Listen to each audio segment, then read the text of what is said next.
So here's part four. Okay, so my partner and I moved to this wonderful place where we live now.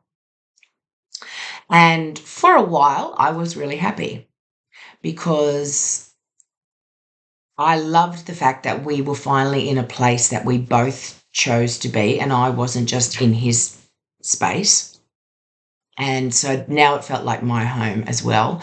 And I could set it up the way I wanted to, and I could make rules. But nobody really was following those rules, and including him. And what I loved too was we had this separate building where he could work, and so I had the house to myself. And um, for a while, things were good, but there was still this underlying current that his girls did not like me, I did not like them. And because of that,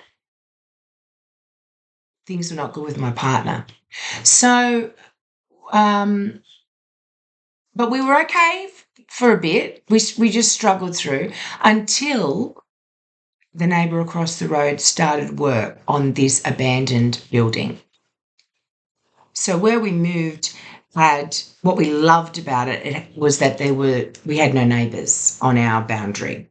We had three roads, and we're on 3/4 of an acre, and behind it, on the fourth side, on the fourth boundary, was this vacant old school, and across the road from us on the other side was this vacant community centre.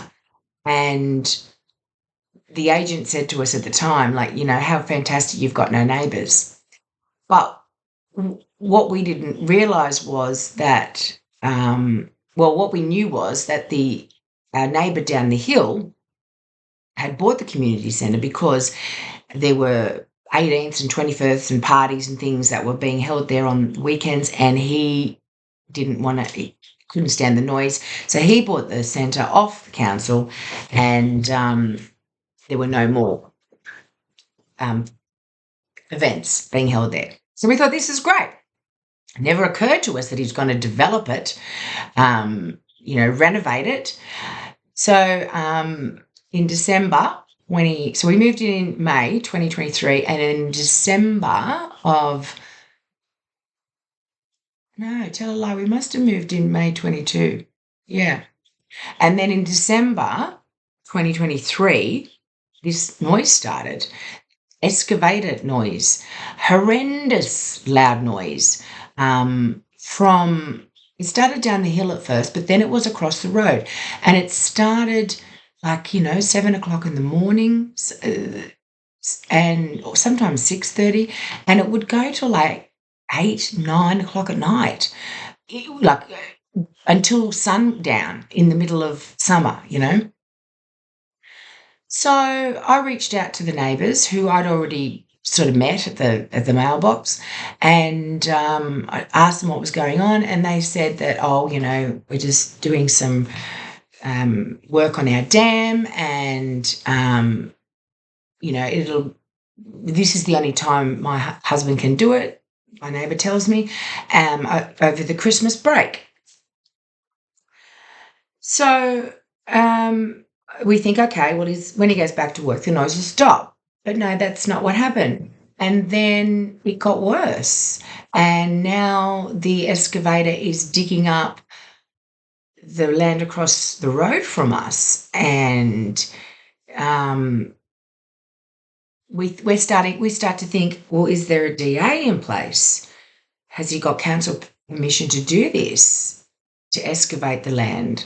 Like where we live, as we knew at the time, was on environmentally protected land. So I reach out to the neighbours again, and now and also construction has now started on the building. So the neighbour tells us that, we're just doing some renovations on the building. Our plan is to turn it into a commercial business and lease it out. And, the work should finish around about 7th or 8th of January when my husband goes back to work. Okay, we think to ourselves, but now I'm questioning, um, well, how's that going to impact us? If it's a commercial business, there'll be cars, there'll be parking. Our bedroom is right there. How is this noise going to impact us? Because the noise is already impacting us. So I contact council and ask about whether there's a DA and if there's approval to excavate. And no, there's not. And so council's going to look into it. Anyway, I don't want to go into that because that's another story in itself. But basically, what happened was the noise continued, the horrendous noise continued, has continued for years. And we did a lot of fighting with council to get it to stop because none of it was approved. And council did try and stop it. He received, the neighbour received there were three stop work notices, and I assume he would have received fines for that as well. And but that didn't stop him because supposedly when there's a stop work notification, and you pay once you pay the fine, that's it. You can go back to work. So then I started to think, right, so fuck me, how unfair is this? As a developer, you basically can get away with whatever you want. And that's what I continue to see because that was my belief, and that's what continues to happen. And we had to get a friend of mine who's a surveyor to email the council to show them what's exactly going on here because they actually didn't even come out and have a look at it.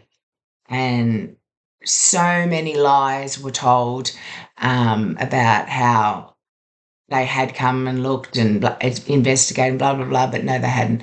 Anyway, when that happened, we also reached out to the local councillors in the area who then, some of which then supported us and helped us hassle the council. And it wasn't until then that the council listened and started to take action. So, my partner and I have this very strong belief now about how broken systems are.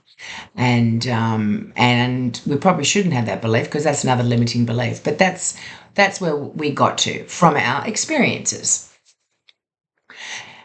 And at the same time, everything was sort of going really wrong in Supreme Court for me, and it was looking like I was going to lose all of my family settlement, and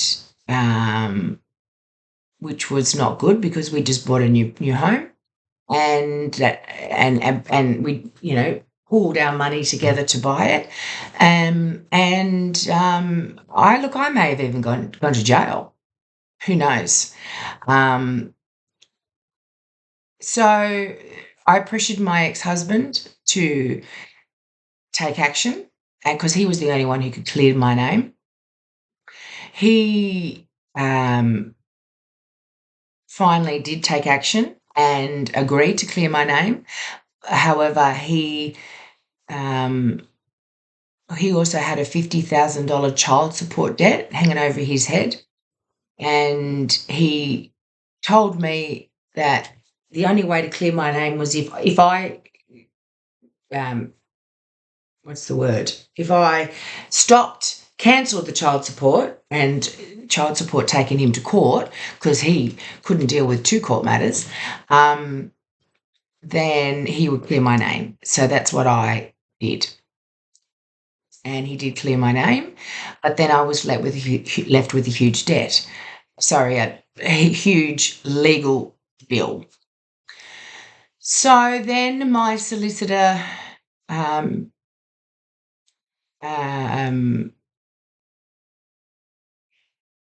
helped me to chase the money from my ex-husband's ex-business partner. So we had to do a whole lot of work there, which added up in more legal costs. There were cost assessors who had to be involved, and they came up with an amount for the ex-business partner to pay, which he had no choice but to pay. Oh, and by the way, my ex-husband and his business partner made a deal. They divided 3 properties between the two of them, and the matter was finalised and I was dismissed. So all was well between those two, but I had this massive legal bill of about, I think, $500,000. And I'd already paid 120 of that, and there was about actually at that time it wasn't that much. So the court came up with a figure of $200,000 that the ex-business partner had to pay me in legal costs for unfairly, taking me to court, unfairly suing me. And so then he didn't pay it, and he did what my ex-husband did and got away with it. And this is the thing that pissed me off so much. My ex-husband was not penalised for fucking the system around. And the ex-business partner was not penalised for fucking me around in the system. Yes, he had to pay the $200,000 in legal costs, but there were no other consequences. How did I get him to pay the legal costs in the end? Well, I had to take him to bankruptcy. And then he asked me to pull the pin at the last minute and that he'd pay it. He asked me not to take him to bankruptcy and he would pay it, and that's the only way he paid it. It was a bit like my ex-husband did a deal with the ex-business partner on the steps of the courthouse, and that's how they got out of it, and it's just unbelievable how these people work, and the systems are so broken that they get away with it. Anywho, he paid, but to get him to pay it cost me more in legal fees. So that's where I came up with that figure of about $500,000. So I was out of pocket. I was out of pocket by about 120 grand. But around about that time, and while the noise is going on across the road and I'm struggling big time, my partner or I are going for counselling. Like we're doing relationship counselling, I'd started painting the house and I had all these aches and pains and my knees were no good, and I had I'd put on so much weight. I was carrying so much weight, and my knees weren't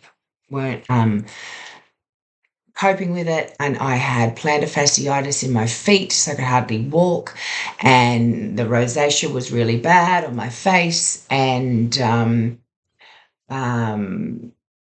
I was going through menopause, and I wasn't sleeping because of the noise and because of how angry I was, and I was miserable. And I'd not only manifested all of these things in physical reality in my life, but I'd also, because of how I was feeling and I was so negative, I had manifested physical ailments in my body as well. And again, so that this video doesn't go too long, I'm going to stop there. I think I'm up to part 5 in the next one. So tune in if you're interested for more.